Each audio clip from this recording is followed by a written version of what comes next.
What is going on, y'all? It is the Caveman back at it again with another video, and free agency has gone absolutely stupid. Not for the Bills, but for other teams in the NFL, particularly one of our neighbors being the New England Patriots. Bill Belichick got himself a couple of dollars and he went to work in free agency up to this point, and it's actually pretty impressive what he's done, but at the same time, is it actually going to help the Patriots as much as people think it is? So it all started with re-signing Cam Newton to a $14 million contract, which was basically just like, I don't know, like $5 million or something with a bunch of incentives. I don't remember the exact details off the top of my head, but it started off with re-signing Cam Newton. And little did the league know that re-signing Cam Newton was just the start of a humongous avalanche that Bill Belichick was going to unleash on free agency as he just went to work signing guy after guy after guy. It was ridiculous. Like, I don't even think he's done. Beefing up the wide receiver core of the New England Patriots, he added Nelson Aguilar and Kendrick Bourne to the mix. These guys are not very, notable wide receiver ones or even wide receiver twos, but they are pretty decent wide receiver threes, I would say. I would say that sometimes at their best, they could be considered wide receiver twos, especially Nelson Aguilar. He's had his moments here and there. And then the avalanche of signings started to leak onto the defensive side of the ball with Henry Anderson, the defensive lineman that they signed. They signed Matt Judon, a humongous pass rusher for the Patriots that could really help them out.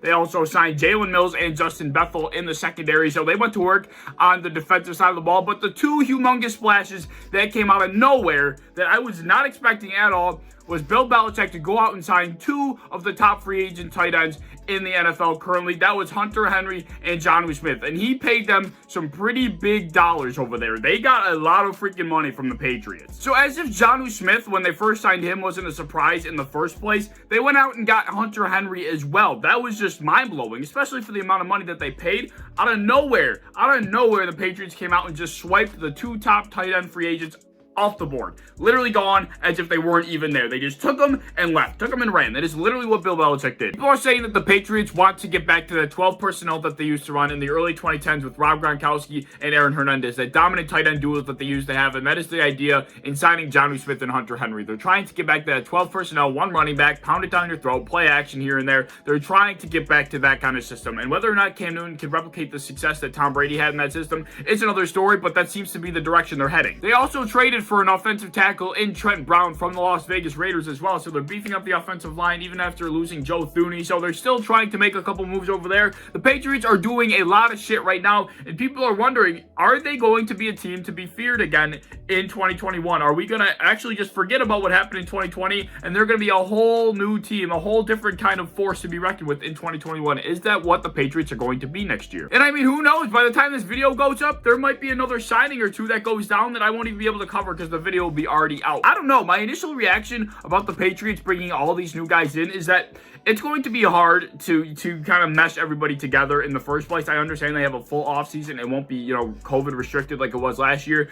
They're going to have a lot of getting used to with each other to do, though. And for all these signings that the Patriots are making, for people that are acting like they're automatically contenders all of a sudden because of these signings, is a bit of an overreaction. Like I said, just because you bring in a bunch of new players to change your offense, to change the team that you are, doesn't mean it's just going to completely work out and there's going to be no issues here and there at all. I certainly am banking on the fact that the Patriots will definitely be better than they were last season. I mean, Cam Newton struggled horribly. I mean, after he came back from COVID, he was not the same player he was in the early part of 2020. So I would definitely assume that they're going to be a better team, but for teams to be fearful of the Patriots in 2021, I think that's a strong word, especially for the better teams. Me being a Bills fan, I have no reason to be afraid of the Patriots. If I believe that we are as good as we actually are, then there is no reason why we should be afraid of the New England Patriots. I don't know why anybody would be. If you're a Bills fan, I think that's a bit of an overreaction to what the Patriots are actually going to be. I don't even know if they're going to be returning Stephon Gilmore. I don't even know if they're going to be returning Julian Edelman. There are a couple key players that they still need to make decisions with going into the 2021 season as well. So we don't know exactly what their team is going to completely be shaped out to look like going into the next season. There's still a lot of decisions that need to be made, and they may bring in some more guys in this offseason. The way things are going right now, it seems like they're going to bring in every single free agent that's on the board. But holy shit,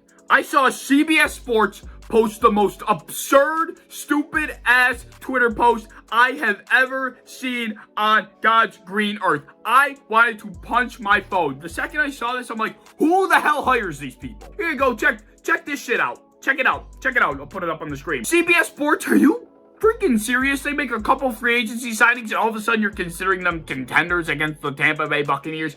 Come on, man. They're not even the best team in their division yet. Come on. Like, who hires these bloody people, man? Who hires these morons to make these stupid, idiotic posts on Twitter? This is just, what's the word for this? This is just inexcusable. So the Patriots signed a couple decent tight ends, a couple wide receiver threes, and, maybe a backup safety, and all of a sudden they're contenders to go against Tom Brady in the Super Bowl. Like, come on. Like, this shit's so ridiculous. The overreaction to offseason moves is just absolutely stupid. When I first saw that shit, I puked in my freaking mouth. The amount of bullshit that comes from these verified accounts or these reliable sources is just, it's such a load of shit. People take these blue check marks and they run with it. I understand that most of them are pretty credible for the most part, but when you got a freaking source like CBS posting some bullshit like that, like, what am I supposed to make you, CBS Sports? That's just, oh my God. So quickly, just to sum up the big question here, should teams be afraid of the Patriots going into 2021? In my case, I'm a Bills fan. The Bills are very good at football as of right now. No, I'm not any more afraid of the Patriots than I was before. They definitely are going to be a difficult team to get by. We're not going to be able to walk on the field and walk out with a W like nothing happened. We're definitely going to have to go out and play good football, but if I believe in the Bills to be as good as they were last year going into this season, I don't think there should be any issue with the New England Patriots as far as the Buffalo Bills roster goes. If I'm the Dolphins or the Jets, I would be a little afraid, although both of those teams have made their own fair share of moves up in this offseason thus far. I still would be a little afraid that the Patriots are going to be going for that second spot in the AFC East. But when you're looking at the AFC as a whole, the Patriots still are not, I would say, in the top 5 teams even close. I mean, maybe the top 7, maybe if you want to give them the benefit of the doubt. The AFC is a very good conference. It's a very, very good conference. And even with all these moves,